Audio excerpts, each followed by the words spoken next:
تشویق، جتنے ان کے ایمان کے جذبات کو اپیل کرنا ممکن ہے کیجیے بس۔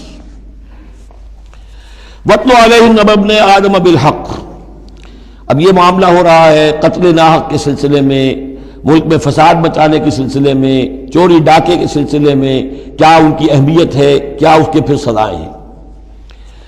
وَاتْلُ عَلَيْهِمْ نَبَأَ ابْنَيْ آدَمَ بِالْحَقِّ، اور اے نبی ان کو پڑھ کر سنائیے آدم کے دو بیٹوں کی کہانی یا قصہ حق کے ساتھ، اِذْ قَرَّبَا قُرْبَانًا، جبکہ ان دونوں نے قربانی پیش کی، ایک حابیل قابیل، اور ایک ان میں سے گنریے کا کام کرتے تھے، بھیڑیں بکریاں چراتے تھے، ایک کاشتکار تھے، تو دونوں نے کچھ اپنی جنس لے کر آئے اور دوسرے جو ہے وہ کچھ اپنے کوئی جانور لے کر آئے، اللہ کے لیے نذر کے طور پر پیش کیا۔ فَتُقُبِّلَ مِنْ أَحَدِهِمَا وَلَمْ يُتَقَبَّلْ مِنَ الْآخَرِ، تو ان میں سے ایک کی بھی جو قربانی تھی قبول کر لی گئی اور دوسری کی قبول نہیں کی گئی۔ یہ کیسے معلوم ہوا؟ یہ میں بتا چکا ہوں آپ کو کہ اس وقت کا معاملہ یہ تھا کہ قربانی کی قبولیت کی علامت یہ ہوتی تھی کہ آسمان سے ایک شعلہ سا نیچے اترتا تھا اور وہ اس کو بھسم کر دیتا تھا، گویا کہ اللہ نے قبول فرما لی۔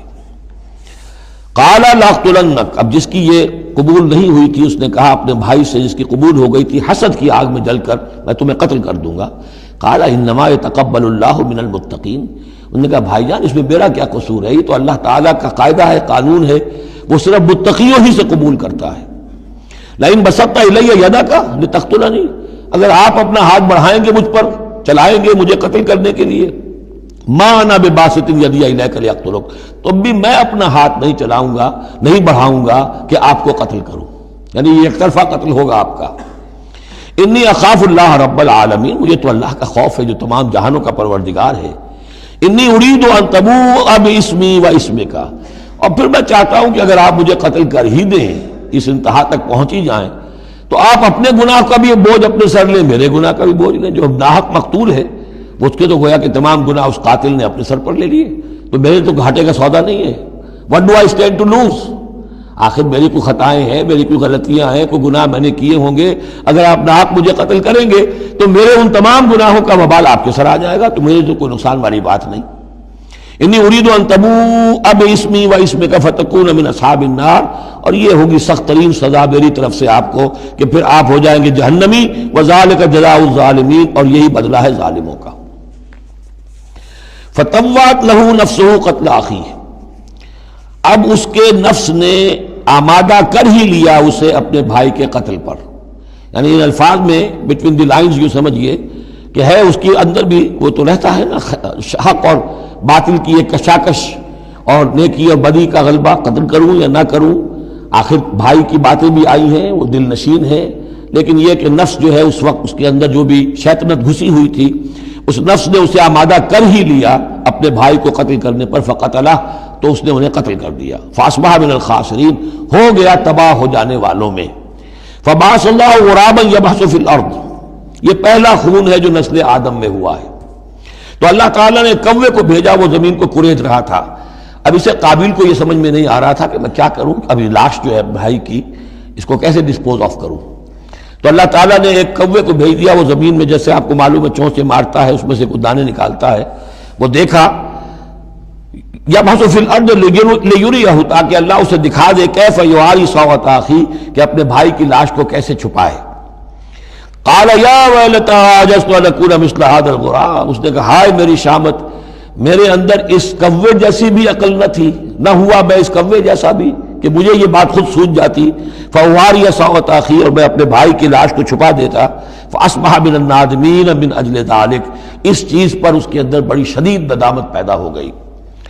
کتبنا علی بنی اسرائیل، اجل ذالک دونوں طرف لگتا ہے، من اجل ذالک کتبنا علی بنی اسرائیل، اور ہم نے اسی بنا پر بنی اسرائیل پر یہ بات لکھ دی تھی، قتل ناحق ہم نے تورات میں لکھ دیا تھا کہ یہ اتنی بری شے ہے کسی ایک انسان کا قتل کرنا بھی۔ کتبنا علی بنی اسرائیل انہ من قتل نفسا بغیر نفس و فساد فی الارض، اگر کسی نے کسی انسان کو قتل کیا بغیر کسی قتل کے قصاص میں، بغیر نفس، ہاں کسی نے قتل کیا، قتل کے جواب میں قتل کیا جائے تو یہ قتل ناحق نہیں ہے، یہ تو پھر قصاص کا قتل ہے۔ اور فساد فی الارض، یا کوئی شخص زمین میں فساد مچا رہا ہے اس میں اس کو قتل کیا جائے، یعنی کوئی قصوروار ہے، مجرم ہے، اس کو سزا دینے میں قتل کیا جائے تو بات اور ہے، کسی بے قصور انسان کو اگر قتل کر دیا گیا فَكَأَنَّمَا قَتَلَ النَّاسَ جَمِيعًا، تو یہ ایسے ہے جیسے کہ اس نے تمام انسانوں کو قتل کر دیا، پوری نوع انسانی کو۔ کیوں؟ کہ تمدن کی جڑ کٹ گئی۔ احترام جان، احترام مال، یہ بنیاد ہے تمدن کی۔ وَمَنْ أَحْيَاهَا، اور جس نے ایک انسان کی جان بچا لی فَكَأَنَّمَا أَحْيَا النَّاسَ جَمِيعًا، تو گویا کہ اس نے پوری نوع انسانی کو بچا لیا۔ وَلَقَدْ جَاءَتْهُمْ رُسُلُنَا بِالْبَيِّنَاتِ، ان کے پاس ہمارے رسول آئے تھے واضح نشانیاں اور تعلیمات لے کر۔ ثُمَّ إِنَّ كَثِيرًا مِّنْهُمْ بَعْدَ ذَلِكَ فِي الْأَرْضِ لَمُسْرِفُونَ، لیکن اس کے بعد بھی ان میں سے بہت سے لوگ ہیں کہ جو زمین میں اسراف اور فساد اور دسترازی کرتے پھر رہے ہیں۔ انما جزاء الذین یحاربون اللہ ورسولہ، اب یہ وہ آ رہی ہے محاربے کی آیت ہے۔ اگر اسلامی ریاست ہے اور اس میں کوئی گروہ ہے جو فتنہ و فساد مچا رہا ہے، کوئی دہشت گردی کر رہا ہے، خون ریزی کر رہا ہے، قتل و غارت کر رہا ہے، راہزنی کر رہا ہے، ڈاکے ڈال رہا ہے، گینگ ریپ ہو رہے ہیں، تو ان کی سزا کیا ہے؟ انما جزاء الذین یحاربون اللہ ورسولہ، لیکن یہ اسلامی ریاست کی ہے جس میں اسلامی قانون نافذ ہوں۔ اصل میں سزائیں بھی جو ہے وہ اسی معاشرے میں جس میں کہ باقی سارا اسلام کا نظام بھی قائم ہو، ورنہ نظام یہ ہو جھوٹی گواہیاں دینے والے موجود ہوں، ایمان فروش موجود ہوں، ججوں کو خریدا جا سکتا ہو، اور اس میں یہ سخت قوانین بنا دیے جائیں، تو پھر اس سے جو نتائج نکل رہے ہیں وہ بجائے یہ کہ شریعت کو کوئی نیک نامی ملے، شریعت بدنام ہوتی ہے الٹی۔ تو پورا نظام، جیسا کہ میں نے کہا تھا کہ لا جو ہے قانون، وہ سسٹم کو سبسرو کرتا ہے۔ سسٹم صحیح ہو، اب وہ قانون صحیح جو ہے اسے سپورٹ کرے گا اور اسے برقرار رکھے گا، اس کی حفاظت کا ذمہ دار ہوگا۔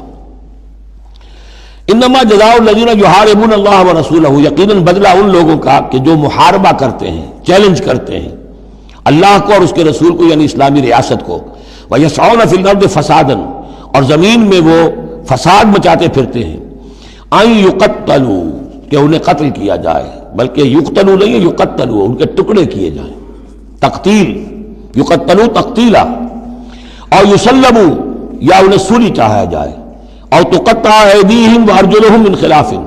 یا ان کے ہاتھ اور پاؤں مخالف سمتوں سے کاٹا جائے، ایک ہاتھ کاٹ دیا جائے، ایک پاؤں کاٹ دیا جائے، اور ينفوا من الارض، یا انہیں ملک بدر کر دیا جائے۔ ذالک لہم خزی فی الدنیا، یہ تو ہے ان کے لیے دنیا کی زندگی میں رسوائی، وَلَهُمْ فِي الْآخِرَةِ عَذَابٌ عَظِيمٌ، اور آخرت میں ان کے لیے مزید بہت بڑا عذاب ہے۔ إِلَّا الَّذِينَ تَابُوا مِن قَبْلِ أَن تَقْدِرُوا عَلَيْهِمْ، سوائے اس کے کہ جو لوگ توبہ کر لیں اس سے پہلے کہ تم ان پر قابو پاؤ۔ ایک تو یہ ہے کہ توبہ کر لی ہے، ابھی وہ ڈاکو پکڑے نہیں گئے، پکڑے جانے سے پہلے توبہ کر رہے ہیں، اس میں رعایت کی گنجائش ہے، لیکن جب پکڑے گئے اب توبہ کا دروازہ بند ہو گیا۔ إِلَّا الَّذِينَ